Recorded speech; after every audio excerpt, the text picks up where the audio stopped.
Minasyaitonirrajim. Bismillahirrahmanirrahim.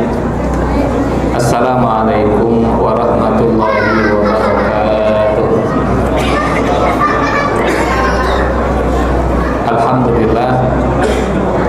Alhamdulillahirabbil alamin wa bihi nasta'inu ala umuri dunya waddin.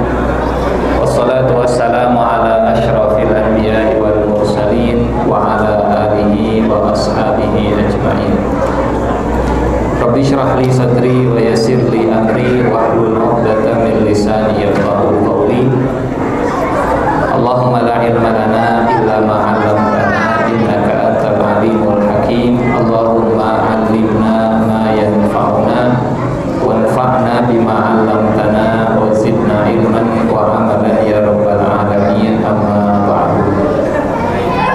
Hadirin jamaah salat Isya dan salat tarawih, Bapak dan Ibu, anak-anak yang soleh dan solehah, mudah-mudahan tarawih kita diterima Allah Subhanahu wa Ta'ala, dan semoga qiyam Ramadan atau tarawih ini mengantarkan ampunan seperti yang dijanjikan Nabi, man qoma ramadhana imanan wa ihtisaban ghufira lahu ma taqaddama min dhanbi.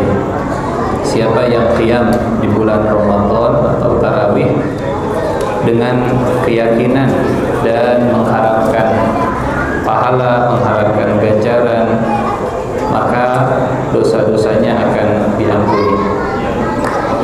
Dan semoga besok Allah mudahkan kita untuk berpuasa di bulan Ramadan, sehingga Ramadan tahun ini 1447 Hijriah lebih baik dari Ramadan tahun-tahun sebelumnya, insyaallah. Amin ya rabbal alamin.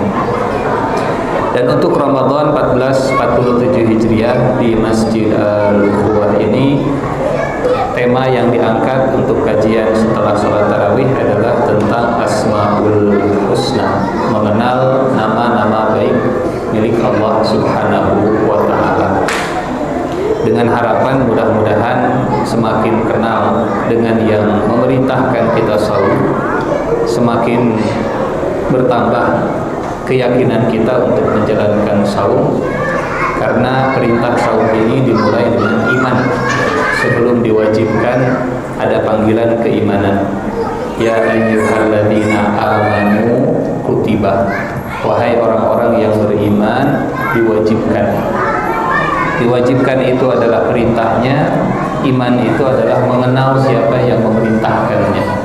Karena penting mengenal siapa sebelum apa, ya. Ma'rifatul amiri qabla ma'rifatil amri, mengenal siapa yang menyuruh sebelum mengetahui apa yang dia suruh.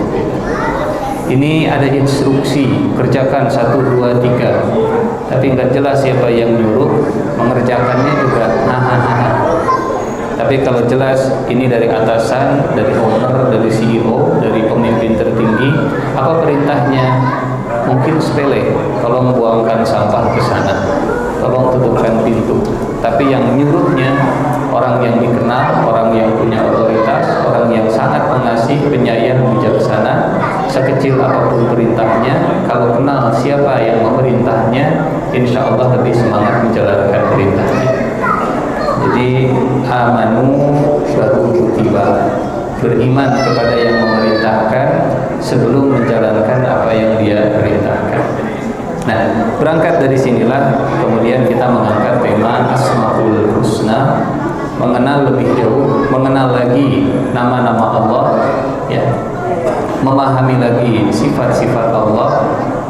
Mudah-mudahan jatuh cinta lagi kepada Allah Subhanahu wa Ta'ala.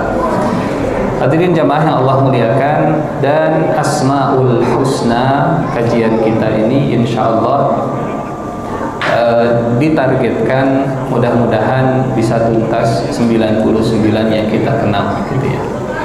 Dan 99 Asmaul Husna ini seperti yang disebut Rasulullah Shallallahu Alaihi Wasallam, redaksi hadisnya begini. Rasulullah Shallallahu Alaihi Wasallam bersabda, Inna lillahi tis'atan wa tis'ina isman. Allah punya 99 nama. mi'ah illa wahid, 100 kurang 1. Dalam bahasa Arab ini untuk menegaskan bahwa 99 itu bukan angka yang menyebutkan banyak.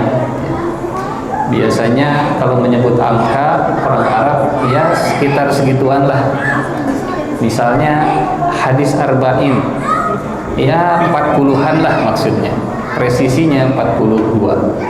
Tapi untuk menegaskan bahwa ini betul-betul 99, ditegaskan 100 kurang 1.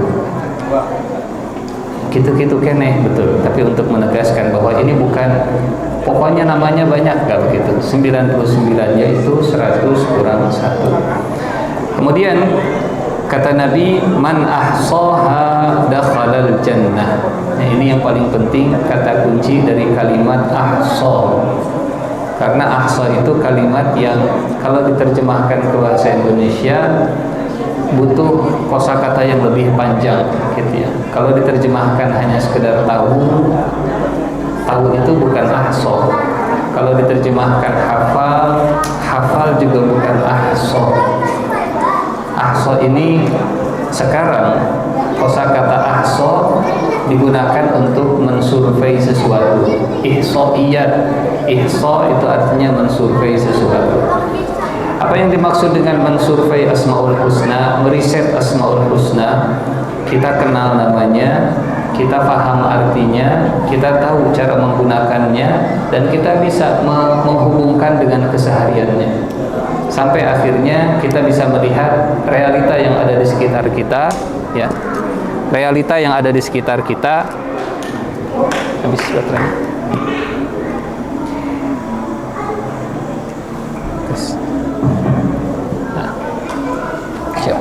Habis baterai.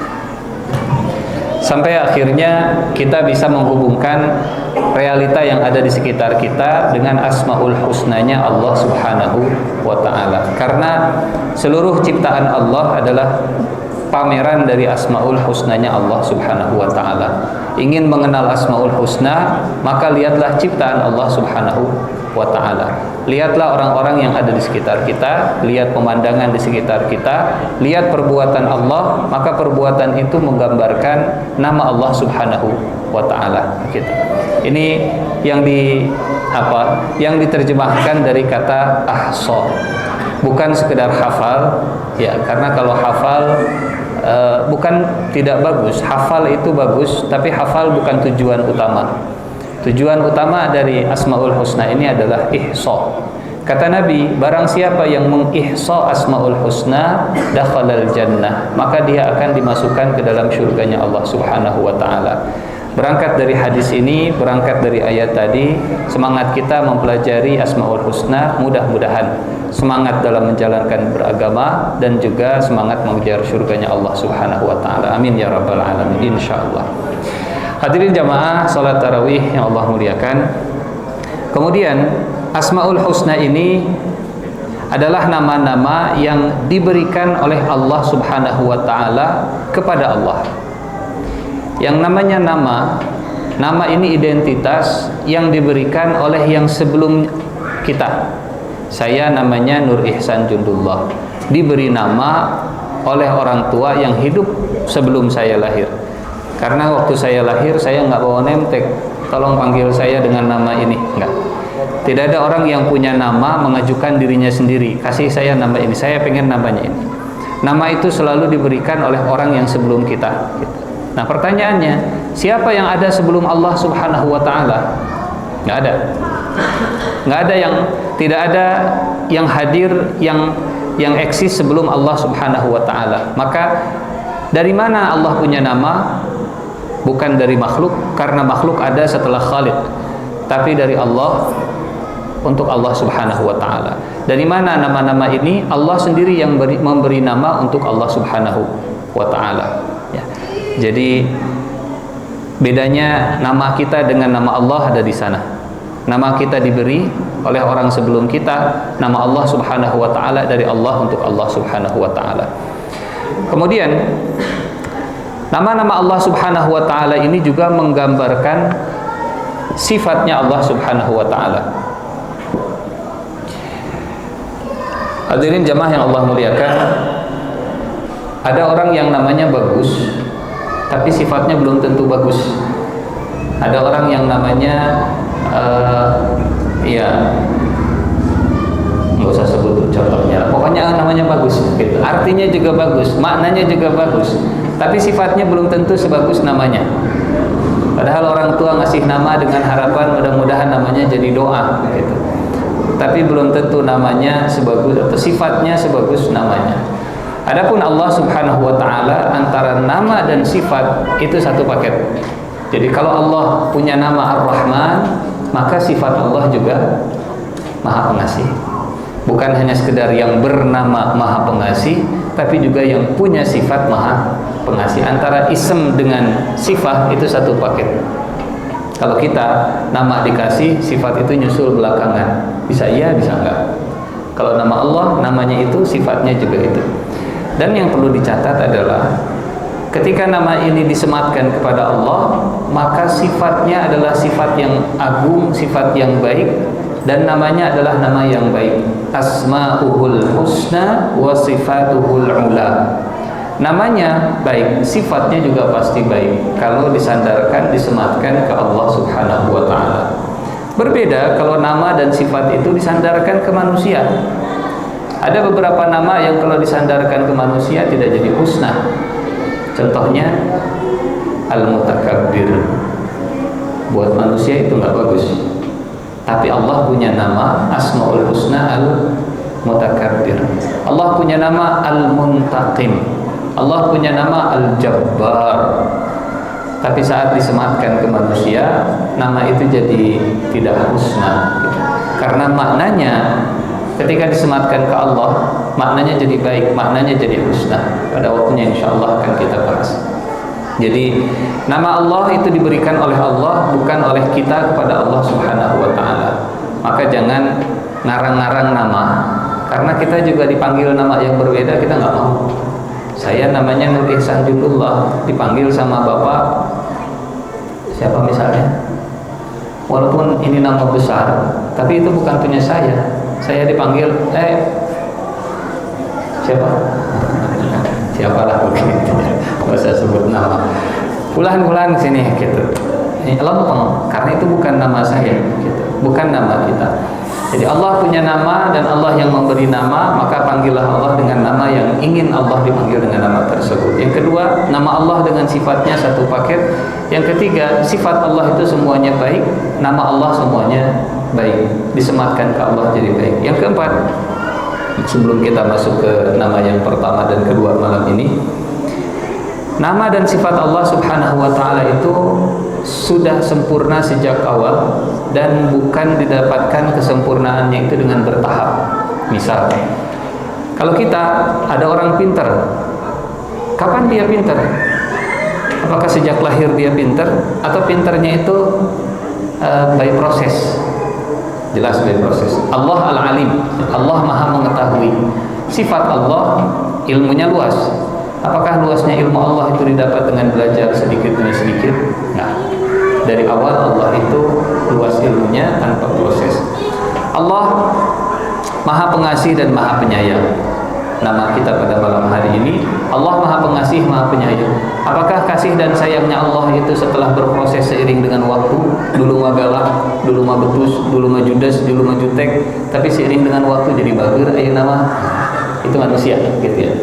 Kalau manusia sekarang penyayang, itu hasil dari proses. Mungkin dulunya setelah gesekan, benturan, pelajaran, tekanan, akhirnya ternyata sekarang jadi lebih penyayang. Tapi Allah saat punya nama sudah sempurna sejak awal, sudah sempurna sejak Allah Subhanahu wa ta'ala ada. Ya, sejak al-awwal al-akhir. Dari awal sampai akhir selalu sempurna dan nggak turun, nggak naik. Dari awal selalu sempurna. Disebutnya husna. Perfect gitu ya, perfect dari sejak awal. Kita mah naik dan turun. Ada awalnya, ada naiknya, ada puncaknya, dan setelah itu ada masa turunnya. Allah Al-Qawi, Allah Maha Kuat. Apakah kuatnya Allah itu didapatkan dari gimnastik seperti kita? Enggak. Sejak awal Allah sudah kuat, tidak ada proses, sudah sempurna sejak awal, dan seterusnya.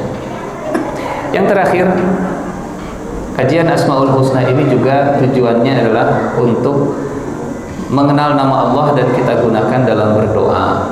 Berangkat dari surat Al-A'raf, surat ke-7 ayat ke-180. Jadi dalam Al-Quran kalimat Asmaul Husna ini diulang 4 kali oleh Allah Subhanahu wa Ta'ala. Pertama dalam surat Al-A'raf ayat 180. Kemudian yang kedua dalam surat Al-Isra ayat 110. Yang ketiga dalam surat Thaha ayat 8. Yang keempat surat Al-Hasyr ayat 24. Kata Asmaul Husna ya, bukan 99 Asmaul Husnanya, tapi kalimat Al-Asmaul Husna. Di surat Al-A'raf ayat 180. A'udzubillahi minasyaitonir rajim. Walillahil asmaul husna fad'uuhu biha wa dharul ladzina yulhiduna fi asma'ihi sayujazawna ma kanu ya'malun. Milik Allah lah nama-nama yang baik atau Asmaul Husna. Maka berdoalah dengan nama-nama yang baik tersebut dan tinggalkan orang-orang yang menyimpang dalam Asmaul Husnanya. Mereka akan dibalas dengan apa yang mereka kerjakan. Hanya milik Allah lah nama-nama yang baik. Pilihan redaksinya, sistem urutan kalimatnya juga menarik, bukan Al-Asmaul Husna lillah, tapi dibalik gitu, lillahi Al-Asmaul Husna. Dalam bahasa Arab ini punya makna hanya milik Allah sajalah nama-nama yang sempurna. Hanya milik Allah lah nama-nama yang sempurna. Nama kita walaupun artinya bagus, tapi kesempurnaan hanya milik Allah. Apa tujuannya Allah memiliki nama yang baik ini? Fad'uuhu biha, maka berdoalah dengan menggunakan Asmaul Husna tersebut. Bagaimana cara berdoa menggunakan Asmaul Husna? Ada 3. 1, gunakan Asmaul Husna yang sesuai, yang selaras dengan apa yang sedang kita inginkan. Kalau kita ingin disayang, gunakan nama Allah yang Maha Penyayang. Kalau kita ingin rezeki, gunakan nama Allah yang berkaitan dengan rezeki. Kalau kita ingin diberikan kesabaran, gunakan nama Allah As-Sabur. Kalau kita ingin diterima taubatnya, gunakan nama Allah At-Tawwab, dan seterusnya. Yang pertama, faidah kita mengenal 99 Asmaul Husna supaya kita punya akurasi dalam menggunakan nama saat berdoa.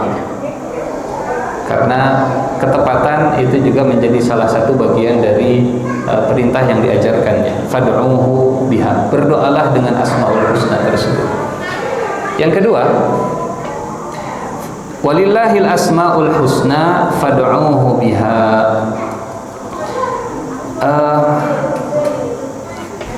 Yang kedua adalah menggunakan nama tersebut, ya, menggunakan nama yang Allah sebutkan dan meyakini apa yang terkandung di dalam nama tersebut. Pertama, namanya sudah dipilih. Yang kedua, ada internalisasi maknanya. Saya yakin maknanya begini, saya tahu maknanya begini. Sebagaimana umumnya dalam doa, Allah tidak akan menerima doa dari orang yang tidak connect dengan apa yang sedang dia minta. Dan bagian yang kedua inilah yang insya Allah akan kita bahas tentang kandungan dari setiap Asmaul Husna tersebut. Pertama, memilih Asmaul Husnanya yang tepat. Yang kedua, memahami, menjiwai, menghayati apa kandungan dari Asmaul Husna yang sedang kita gunakan. Yang ketiga, cara berdoa dengan Asmaul Husna adalah mengamalkan Asmaul Husna yang sedang kita gunakan.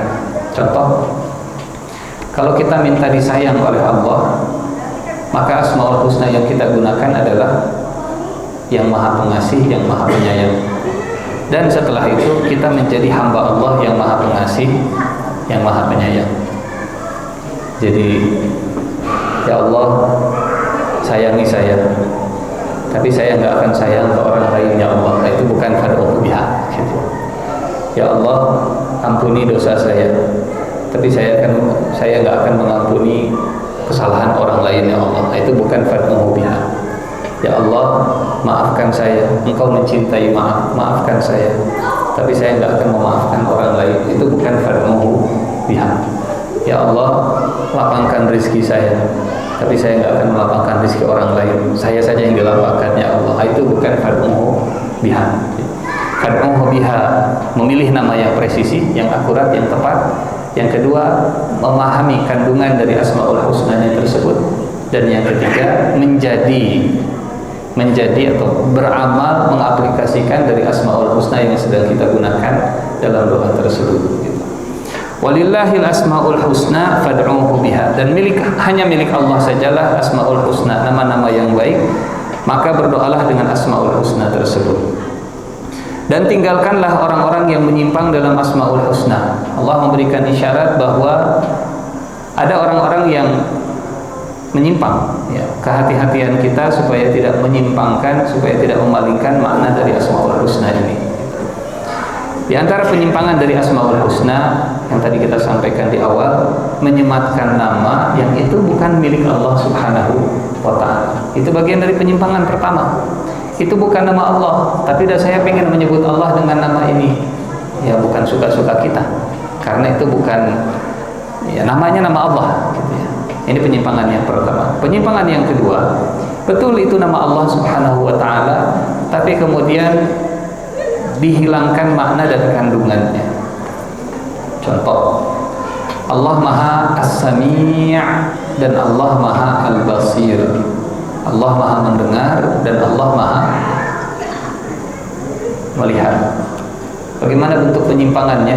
Dia yakin bahwa Allah mendengar dan Maha melihat, dan itu betul ada di dalam Al-Quran. Dia pakai As-Sami' Al-Basir, tapi penyimpangannya meyakini pendengaran dan penglihatan Allah seperti pendengaran dan penglihatan manusia.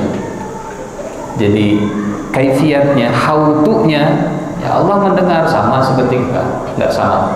Allah melihatnya seperti kita melihat, nggak sama, gitu ya.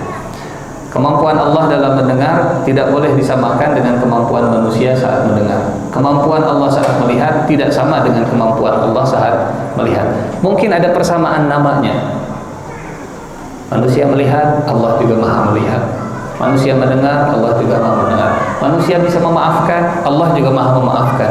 Tapi jangan disamakan kemampuannya. Sebagaimana jangan samakan antara kasih dan sayangnya Allah dengan kasih dan sayangnya manusia.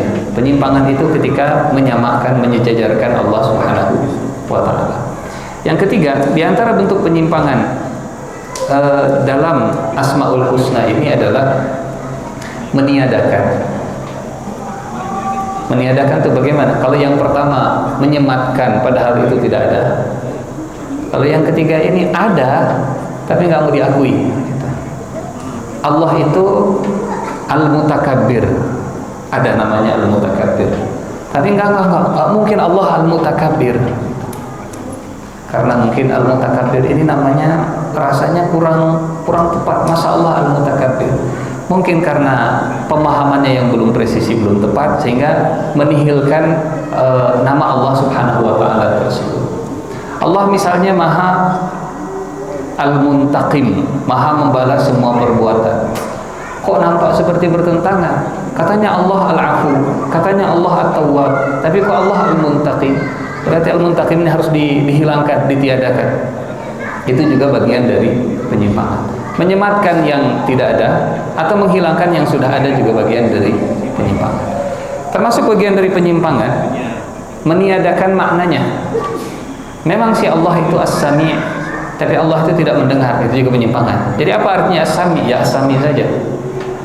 Jadi As-Sam'u As-Sami' bila sama', Maha mendengar tapi tanpa pendengaran. Hanya nama tapi nggak punya sifatnya sama sekali. Dengan kekhawatiran menyamakan seperti manusia. Intinya Bapak Ibu yang Allah muliakan, bahwa keseimbangan dalam pemahaman, wasatiyah, ya, pertengahan dalam memahami Asmaul Husna ini juga menjadi bagian dari metode kita supaya tidak terjadi penyimpangan, ya. Menyematkan yang tidak ada jangan, menghilangkan yang ada juga jangan, gitu ya. Dan menyamakan, saya percaya Allah ini seperti ini, sama seperti manusia, itu juga jangan. Wa dzarul ladzina yulhiduna fi asma'i. Tinggalkanlah orang-orang yang menyimpang dalam memahami Asmaul Husna-Nya. Sayujzauna ma kanu ya'malun. Kelak mereka akan dibalas apa yang mereka kerjakan. Ini surat Al-A'raf ayat 180. Satu lagi sebelum kita masuk ke Ar-Rahman dan Ar-Rahim malam ini, surat Al-Isra ayat 110. Mohon maaf agak sedikit panjang muqaddimahnya. Mudah-mudahan kalau tuntas di muqaddimah, take off-nya lebih enak, tinggal ngagas di luhurna ya. Al-Isra ayat 110. A'udzubillahi minasyaitonir rajim. Qul ud'u Allaha aw ud'u Ar-Rahmana ayyamma tad'u falahul asmaul husna wa la tajhar bi salatika wa la tukhafit biha wabtaghi baina dzalika sabila. Qul, katakanlah, ud'u Allah, berdoalah dan panggillah Allah. Awid'ur Rahman, atau berdoalah dan panggillah Ar-Rahman. Ayyamma tad'u, dengan apapun kalian berdoanya, baik dengan ya Allah ataupun ya Rahman, falahul asmaul husna, maka miliknya lah semua asmaul husna tersebut. Wala tajhar bi salatika, dan jangan terlalu keras dalam membaca salatmu, bacaan salatmu. Wala tukhafit biha, dan juga jangan terlalu pelan dalam membaca salatmu. Wabtaghi baina dzalika sabila, dan cari jalan pertengahan. Ini tentang cara bacanya Abu Bakar dengan Umar bin Khattab dalam salat. Abu Bakar itu pelan suaranya, sementara Umar lantang. Kata Allah, wabtaghi baina dzalika sabila, cari jalan pertengahan. Baik. Tadi 4 surat tentang Asmaul Husna. Al-A'raf ayat 180, Al-Isra 110, Thaha ayat 8 dan Al-Hasyr ayat 24. Malam ini insyaallah kita akan masuk ke Asmaul Husna yang pertama, Asmaul Husna Ar-Rahman dan Ar-Rahim. Bapak Ibu yang Allah muliakan, orang Arab mereka punya kebiasaan membentuk satu kata itu dengan visualisasi. Jadi kalau ada satu kata yang abstrak, cari bentuk konkretnya untuk memvisualisasikan.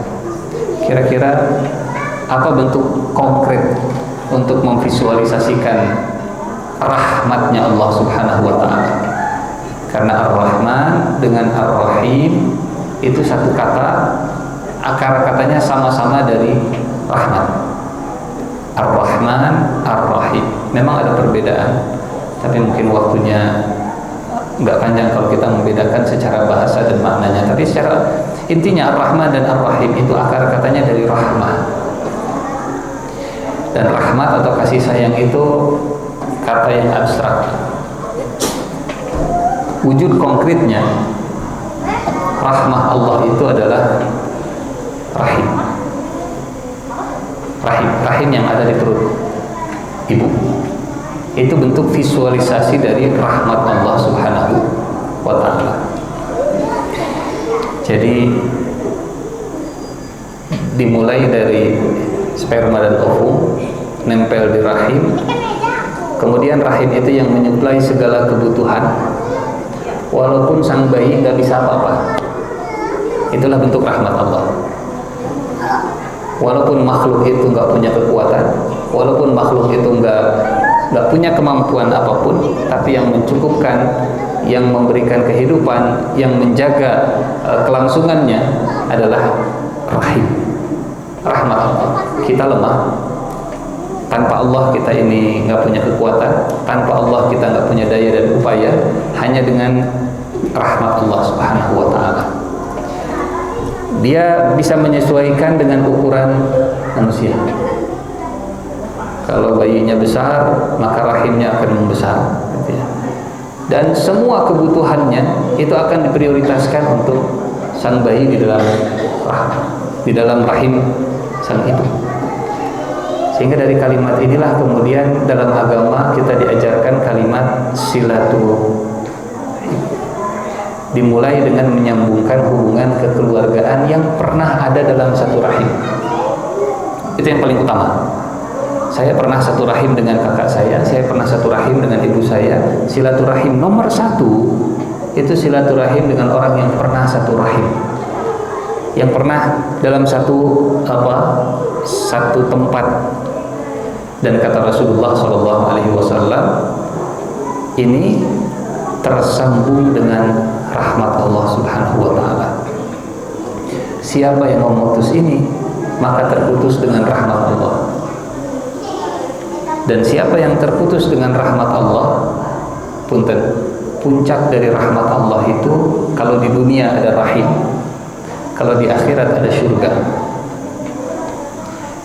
Visualisasinya di akhirat, bentuk rahmat Allah itu adalah surga. Maka kata Nabi,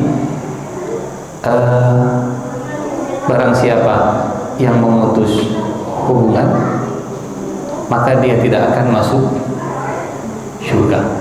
Ada satu hadis yang luar biasa. Rasulullah SAW menceritakan rahim itu saat Allah ciptakan bergelantung dalam singgasananya Allah. Kata rahim, hadza maqamul a'idhi bika minal qati'ah. Ini tempat saya berlindung dari orang-orang yang akan memutuskan saya. Kata Allah, ama tardaina an asila man wasalak wa an aqta'a man qata'ak. Tidakkah engkau ridho saya menyambungkan dengan rahmatku orang yang menyambungkanmu, dan saya memutuskan dengan rahmatku orang yang memutuskanmu? Kata rahim, raditu ya Allah, raditu, saya ridho. Maka yang menyambung hubungan yang pernah satu rahim akan tersambung dengan rahmat Allah, dan siapa yang memutus hubungan dengan yang pernah satu rahim, maka dia terputus dengan rahmat Allah.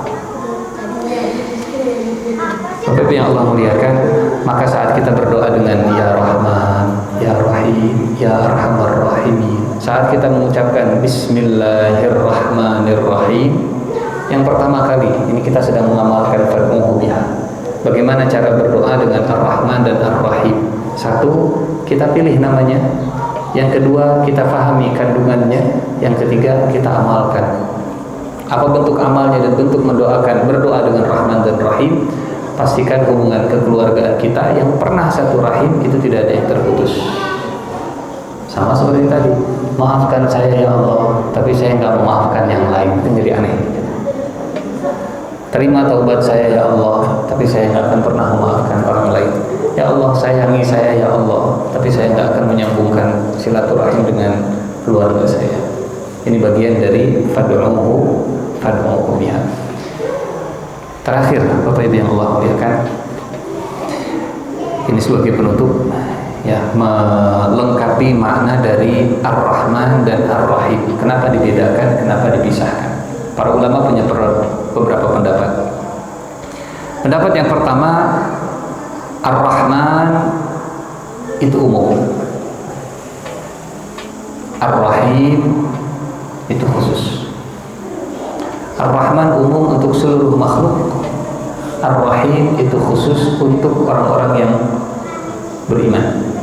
Karena Ar-Rahman itu kalau diterjemahkan pengasih, Allah kalau ngasih nggak pandang bulu. Fir'aun dikasih, Abu Jahal dikasih, Elon Musk dikasih, siapa lagi? Mark Zuckerberg kekerbok dikasih, nah gitu ya. Allah nggak pandang bulu kalau ngasih. Tapi kalau sayang hanya untuk orang yang beriman. Ini perbedaan pertama. Para ulama membedakan apa bedanya Ar-Rahman dan Ar-Rahim. Ini umum, ini khusus. Mana yang kedua? Ar-Rahman itu sifat zat, Ar-Rahim itu sifat fi'il. Apa bedanya sifat zat dengan sifat fi'il? Kalau sifat zat itu identitas, kalau sifat fi'il itu aktivitas. Sehingga para ulama kemudian memberikan batasan, kalau rahim itu boleh kita pakai. Bahkan Nabi Muhammad dalam Al-Quran juga disebut rahim. Di akhir surat At-Taubah, gimana ayatnya? Qad ja'akum rasulun min anfusikum azizun 'alaihi ma 'anittum azizun 'alaihi ma 'anittum harisun 'alaikum bil mu'minina raufun rahimun. Rauf nama Allah, Rahim juga nama Allah. Ya, Rahim boleh untuk manusia. Karena rahim itu aktivitasnya, kalau rahman itu identitasnya. Ini perbedaan yang kedua. Satu identitas, satu aktivitas. Yang terakhir, yang ketiga, kata Abdullah bin Abbas, kalau rahman itu di dunia, kalau rahim itu nanti di akhirat. Kita ulangi lagi, apa bedanya rahman dan rahim? Rahman umum, rahim khusus. Rahman identitas, rahim aktivitas. Rahman di dunia, rahim di akhirat. Dan ada satu hadis yang menggambarkan Rahman dan Rahim, dan ini mungkin merangkum semua perbedaan tadi. Kata Nabi, Allah itu punya rahmat, dan rahmatnya dibagi jadi 100 bagian. Dari 100 bagian ini, hanya satu bagian yang diturunkan ke muka bumi dan dibagikan rata ke seluruh makhluk-makhluk Allah Subhanahu wa ta'ala. Yang 99-nya ditahan di sisi Allah Subhanahu wa ta'ala. Yang satu inilah yang dibagikan sampai, kata Nabi, hatta tarfa'ad dabbatu hafiraha khasyata an tusiba waladaha. Dibagikan sampai hewan buas akan mengangkat cakarnya supaya tidak melukai anaknya. Jadi ibu yang sayang ke anak, singa yang sayang ke anak, kuda yang berusaha nggak nginjek anak, buaya yang nggak akan menelan anak, kucing yang menggigit supaya tidak melakukan, tetap ngegigit tapi nggak kencang supaya nggak melukai anak, karena giginya sama. Gigi kucing untuk gigi tikus dan gigi kucing untuk mindahin anak, giginya sama, cuman tekanannya yang berbeda. Dan tekanan itu atau kasih sayang itu muncul dari 1% rahmat Allah yang Allah bagi-bagi. Sampai kata Nabi begini di depan para sahabat untuk menggambarkan 1:99. Nabi lagi kumpul, cuacanya musim panas, kemudian ada ibu yang bawa bayi dan bayinya ditutup. Kata Nabi gini, mungkin gak menurut kalian ibu ini melempar anaknya ke dalam api? Kata para sahabat, gak mungkin ya Rasulullah, jangankan dilempar ke api, kepanasan saja ditutup. Ibunya gak tega kalau anaknya kepanasan. Kata Nabi, Lallahu arhamu bikum min hadhil liwaladiha. Sungguh Allah lebih sayang kepada kalian daripada ibu ini ke anaknya. Kenapa? Karena ibu ini ke anaknya sayang, itu cuma 1% yang sudah Allah bagi-bagi. Tapi sayangnya Allah kepada kalian, itu masih ada yang 99 yang belum dibagi-bagi. Dan yang 1% ini nanti di akhirat akan dikumpulkan dengan yang 100, dengan yang 9, sehingga lengkap yang 100 ini yang akan dibagi-bagi. Kata Abdullah bin Abbas, rahim nanti di akhirat, rahim spesifik untuk orang yang beriman. Rahman umum. Dua-duanya berasal dari rahmah Allah Subhanahu wa ta'ala. Terakhir sebagai penutup, walaupun tadi sudah terakhir, ini mah terakhir. Kalau Rahman itu khusus dan kalau Rahman itu umum dan kalau Rahim itu khusus, tentu kita ingin dapat dua-duanya. Tentu kita ingin, ini kalau terjemahan yang simple, dikasih dan disayang. Kalau Allah ngasih, Allah nggak pandang bulu, semuanya dikasih. Tapi kalau sayang ini hanya untuk orang-orang tertentu. Lalu bagaimana kita memastikan kita itu dikasih dan disayang juga? Karena ada yang dikasih tapi nggak disayang, istidrak namanya. Dikasih tapi nggak disayang. Kita ingin dikasih dan disayang, ya. Dikasih harta tapi juga disayang Allah Subhanahu wa ta'ala. Dikasih usia tapi juga disayang Allah Subhanahu wa ta'ala. Dikasih sehat dan disayang Allah Subhanahu wa ta'ala. Pastikan satu hal, kalau nambah nikmat, nambah taat, maka itu tanda dikasih dan disayang. Pastikan kalau kita bertambah usia, bertambah juga kedekatan kepada Allah Subhanahu wa ta'ala, itu namanya dikasih dan disayang. Pastikan Ramadan 1447 Hijriah kita lebih baik dari Ramadan 1446 Hijriah kita, supaya ini tandanya dikasih dan dan disayang. Dan mudah-mudahan nikmat Allah membuat kita lebih dekat dengan orang-orang yang taat. Ini dirangkum dalam doanya Nabi Sulaiman alaihissalam, Rabbi auzi'ni an ashkura ni'mataka allati an'amta alayya wa ala walidayya wa an a'mala salihan tardahu wa adkhilni bi rahmatika fi ibadikas salihin wa an a'mala salihan. Ya Allah, dengan nikmat yang Engkau berikan ini, buat saya lebih banyak beramal soleh yang Kau ridhoi, dan buat saya masuk dalam golongan hamba-hambamu yang saleh. Nambah nikmat, nambah taat, nambah nikmat, nambah dekat dengan orang taat. Itu tandanya dikasih dan disayang. Tapi kalau sebaliknya, alhamdulillah, dikasih tapi nggak disayang. Nambah nikmat, tapi nggak nambah taat. Nambah harta, tapi tidak nambah tidak nambah zakatnya, tidak nambah berbaginya, nambah ilmu tapi tidak nambah tawadu, nambah otoritas tapi tidak nambah ketawaduan dan manfaat, dan seterusnya. Ini mungkin yang bisa disampaikan Bapak Ibu yang Allah muliakan sebagai pembukaan dari kajian Asmaul Husna. Ya, insyaallah pertemuan berikutnya kita lanjut ke Asmaul Husna yang lain. Sebelum ditutup, ada yang mau ditanyakan? Alhamdulillah. Siap-siap sahur. Baik, kalau tidak ada, kita tutup dengan doa kifaratul majlis. Subhanakallahumma wa bihamdika asyhadu an la ilaha illa anta astaghfiruka wa atubu ilaik. Aqulu qawli hadza wa astaghfirullah li wa lakum. Assalamualaikum warahmatullahi wabarakatuh.